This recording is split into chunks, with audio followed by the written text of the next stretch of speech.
আগামী 10ই মে 27শে বৈশাখ শুক্রবার সম্পূর্ণ হবে অক্ষয় তৃতীয়া। আমরা যারা সনাতনীরা রয়েছি আমরা কিন্তু সুদীর্ঘ অপেক্ষা করে থাকি এই দিনটির, কারণ অক্ষয় তৃতীয়ার দিনটি কিন্তু অতি শুভ হয় বা শুভ হিসাবেই কিন্তু ধরা হয়ে থাকে। তাই যত রকমের মাঙ্গলিক এবং শুভ কাজগুলি রয়েছে সেগুলো কিন্তু আমরা প্রত্যেকে অক্ষয় তৃতীয়ার দিন করব বলে ঠিক করে রাখি, বা যারা ভাবছেন কোনো মাঙ্গলিক কাজ বা শুভ কাজ করবেন তারা কিন্তু অবশ্যই অক্ষয় তৃতীয়ার দিন করতে পারেন। অক্ষয় শব্দের অর্থ হলো যার কোনো ক্ষয় নেই, তাই এদিন যা করবেন তার সুফল কিন্তু আপনারা সব সময় পেয়ে যাবেন। তাই চেষ্টা করবেন এই দিন যত পারেন ভালো কাজ করার জন্য। অক্ষয় তৃতীয়ার সময়সীমাগুলো চলুন দেখিনি। 10ই মে শুক্রবার ভোর 5টা 45 থেকে শুরু করে রাত্রি 4টা 51 পর্যন্ত কিন্তু এর যে শুভ সময় রয়েছে সে সময়টি থাকবে। তাই শুক্রবার কিন্তু সারা দিন ব্যাপী আপনারা অক্ষয় তৃতীয়ার শুভ মুহূর্ত পেয়ে যাচ্ছেন। কিন্তু অক্ষয় তৃতীয়ার কিছু অমৃত সময় রয়েছে, যে অমৃত সময়গুলোতে আপনারা আপনাদের শুভ কাজগুলো করতে পারেন।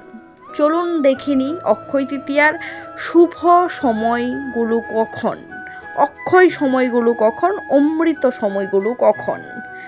শুক্রবার সকাল 6টা 43 থেকে শুরু করে 7টা 45 পর্যন্ত, আবার সকাল 10টা 12 থেকে দুপুর 12টা 48 পর্যন্ত, দুপুর 2টা 32 থেকে শুরু করে বিকেল 4টা 17 পর্যন্ত, সন্ধ্যা 6টা 5 থেকে শুরু করে রাত্রি কিন্তু 7টা 45 পর্যন্ত আপনারা এই সময়টা কিন্তু একেবারে অমৃত সময় হিসাবে পেয়ে যাচ্ছেন।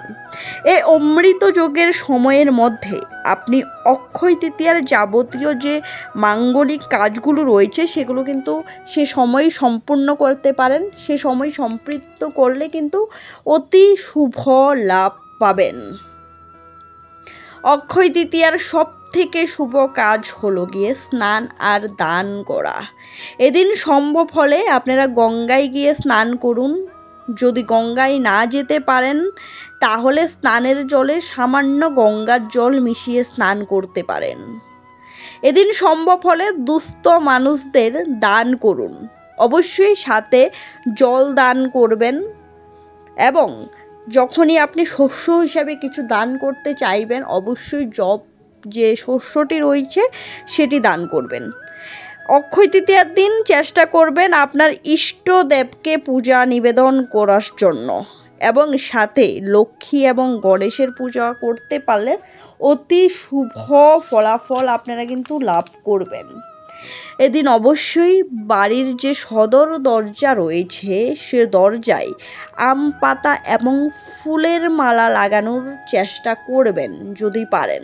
তার পাশাপাশি বাড়িতে যতগুলো দরজা রয়েছে সেগুলোতে আপনারা আম পাতা এবং ফুলের মালা লাগাতে পারেন, কিংবা ফুল যদি সম্ভব না হয় তাহলে শুধুমাত্র কিন্তু আম পাতা দিয়েও মালা তৈরি করে আপনারা সেদিন লাগাতে পারেন। অবশ্যই চেষ্টা করবেন এদিন সূর্য উদয়ের আগে ঘুম থেকে ওঠার জন্য, এবং অবশ্যই এদিন নিরামিষ আহার করার চেষ্টা করবেন। যত পারবেন সেদিন আপনারা জপ করার চেষ্টা করবেন, নিজের ইষ্ট দেবতাকে সারাদিন মনে রাখার চেষ্টা করবেন, এবং অবশ্যই যে সকল গুণাবলী মন্ত্র রয়েছে সে মন্ত্রগুলো অন্তত পক্ষে কিন্তু 108 বার করে জপ করার চেষ্টা করবেন। তাহলে দেখবেন এই অক্ষয় তৃতীয়ার যে শুভ কাজগুলো করবেন সেগুলোর অবশ্যই ফলাফল আপনারা সারা জীবন পেয়ে যাবেন।